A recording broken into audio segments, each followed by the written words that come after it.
আজকে আমি বানিয়ে দেখাচ্ছি ফ্রাইড রাইস এবং চিকেন কোফতা। চিকেনগুলোকে কুচি করে নিয়েছি, এখন আমি এগুলোকে গ্রাইন্ডারে গ্রাইন্ড করে নিব। আসসালামু আলাইকুম, অনেক দিন পরে একটা রেসিপি নিয়ে আসলাম, আশা করি আপনারা সকলেই আমার সাথেই থাকবেন। আচ্ছা, আমি এখানে মুরগির মাংসটাকে গ্রাইন্ড করে নিয়েছি।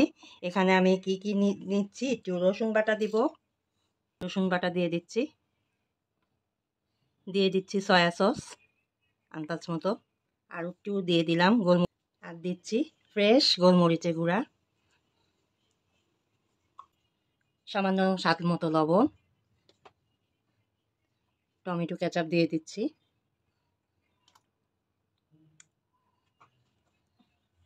এখন এটাকে মেখে ডুবো তেলে ভেজে নিব ছোট ছোট বলের আকারে, তারপর আমি এটাকে চিকেন কোফতা বানিয়ে ফেলব।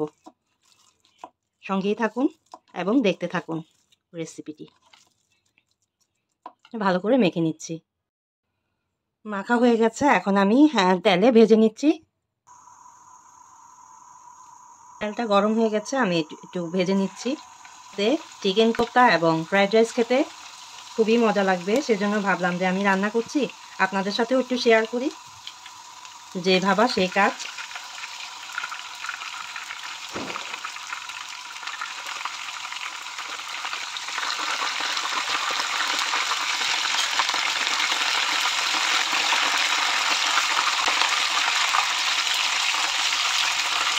এভাবে করে আমি সবগুলো বল ভেজে নিব। আমার বলগুলো প্রায় ভাজা হয়ে গেছে, আমি তুলে নিব একে একে।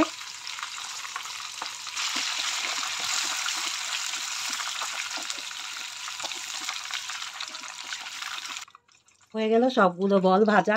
এখন আমি এটাকে কোফতা কারি করে নিব। কারির জন্য একটু গ্রেভি করতেছি। তেলে রান্না করাটা ঠিক হবে না, আমি কিছুটা তেল সরিয়ে রাখছি। আমি তেল সরিয়ে রেখেছি, এখন একটু আদা বাটা দিয়ে দিচ্ছি।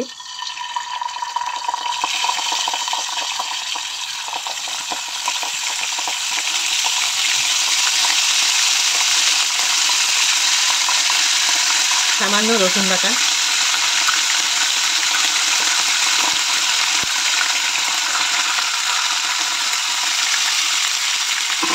একটু পানি ব্যবহার করলাম, নাহলে ছিটে আসতেছে।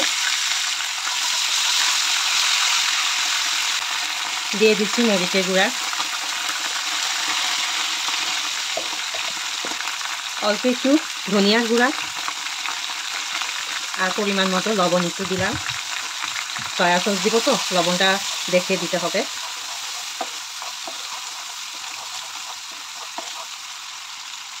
দিয়ে দিচ্ছি সয়া সস খানিকটা।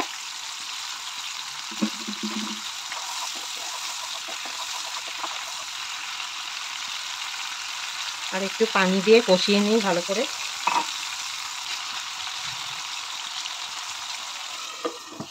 ঢেকে দিলাম কষাবার জন্য।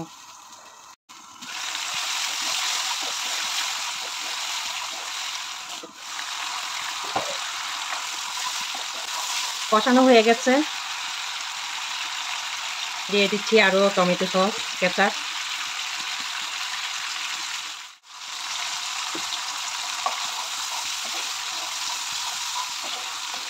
এই যে গ্রেভিটা ঘন হয়ে গেল, এখন আমি দিয়ে দিব এই যে চিকেন বল মানে কোফতাগুলো দিয়ে দিচ্ছি।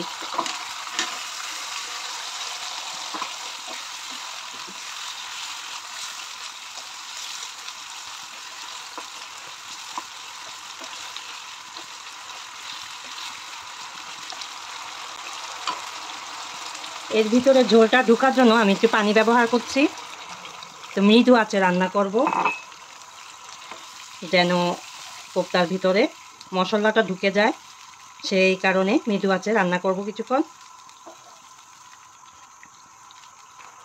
আর একটু লবণ লাগবে, দিয়ে দিচ্ছি।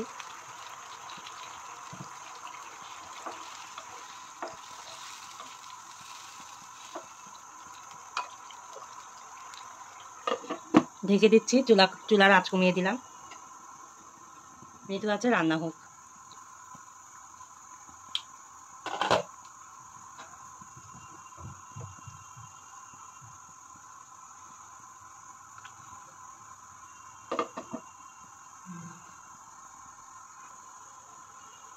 আমি গ্রেভিটা ঘন করার জন্য একটু কর্নফ্লাওয়ার গুলে দিয়ে দিচ্ছি, ঘন হয়ে যাবে।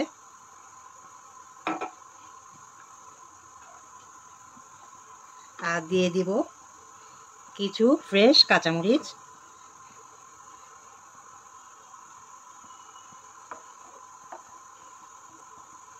এই তো হয়ে গেল আমার চিকেন কারি কোফতা। আর যারা আমার নতুন বন্ধু এসেছেন এই প্রথম আমার ভিডিও দেখতে, প্লিজ সাবস্ক্রাইব করে দিবেন আমার চ্যানেলটি, আর অবশ্যই একটি লাইক দিয়ে দিবেন ইনশাল্লাহ। আবারও দেখা হবে অন্য কোনো আরেকটা রেসিপিতে ইনশাল্লাহ। এই যে দেখুন দেখতে কেমন সুন্দর হয়েছে। অবশ্যই একটি লাইক করে এবং ছোট্ট একটি মিষ্টি কমেন্ট করে আমাকে জানাবেন কেমন হলো আমার চিকেন কারি কোফতাটা। এখন আমি রাঁধতে চলে যাচ্ছি ফ্রাইড রাইস। এখন আমি ভেজিটেবল ফ্রাইড রাইস বানাবো। আমি একটি হাঁড়ি চড়িয়ে দিলাম, প্যানটি আমার গরম হয়ে গেছে। তেল দিয়ে নিচ্ছি, কিছু অল্প একটু তেল দিলাম। সেই তেলে আমি রসুন কুচি দিচ্ছি, আর দিয়ে দিচ্ছি কিছু পেঁয়াজ কুচি, মোটা মোটা করে কেটে দিলাম।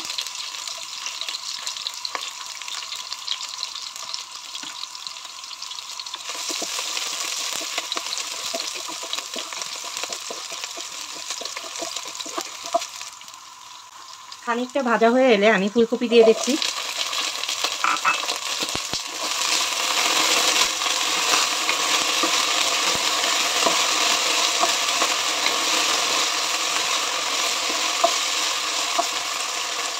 কিছুটা লবণ না দিলেই নয়, না হলে তো লবণ হবে না।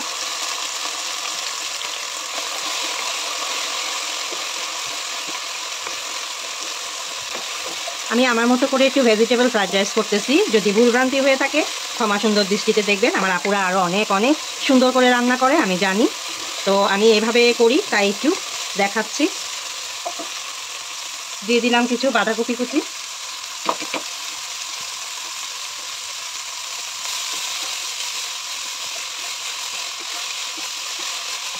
এই হলো।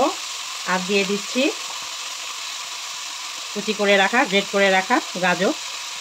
বাঁধাকপিটা আমি হাতে করে নিয়েছিলাম, আর গাজরটা গ্রেট করে নিয়েছি।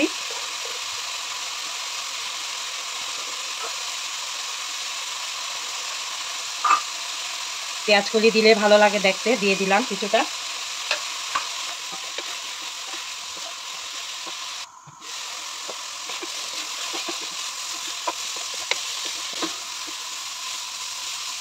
প্রায় হাফ ডান করে ফেলবো। এরপরে আমি রাইস মিশাবো। এখন একটু হালকা সয়া সস দিয়ে দিচ্ছি।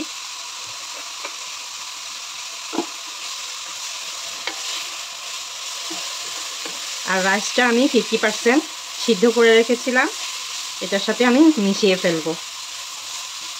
এই তো হয়ে যাচ্ছে। আমি আগে থেকে 2টা ডিম সামান্য লবণ দিয়ে নেড়ে ফেটিয়ে রেখেছিলাম, এটা গুলিয়ে নিচ্ছি।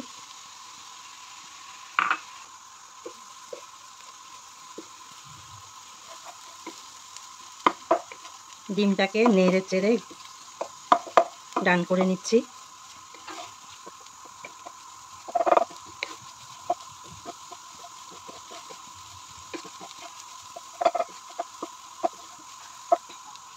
এখন আমি আগে থেকে সিদ্ধ করে রেখেছিলাম, 50% কুক করে রেখেছিলাম। এইটা হলো পোলাওয়ের চাল, এটা দিয়ে দিচ্ছি। এটা তো আর দেখানোর কিছু নাই, আগে থেকে সিদ্ধ করে রেখে দিয়েছিলাম।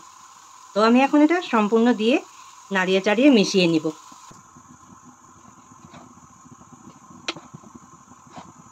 এভাবে আমি মিশিয়ে নিতেছি। লবণ দেওয়াই ছিল চাউলের মধ্যে, তাই আর লবণ দিলাম না।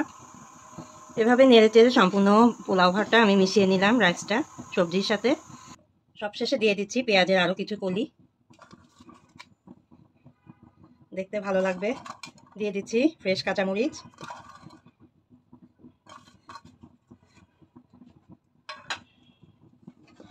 ঝটপট তৈরি হয়ে গেল আমার ভেজিটেবল ফ্রাইড রাইস। কেমন হলো অবশ্যই আমাকে জানাবেন, এবং আমার সাথেই থাকবেন সবাই, এবং সবাই নিরাপদ থাকবেন, সুস্থ থাকবেন, ভালো থাকবেন, আর আমার সাথেই থাকবেন। আমার জন্য দোয়া করবেন, আমার চ্যানেলটাকে এগিয়ে নিতে সাহায্য করবেন।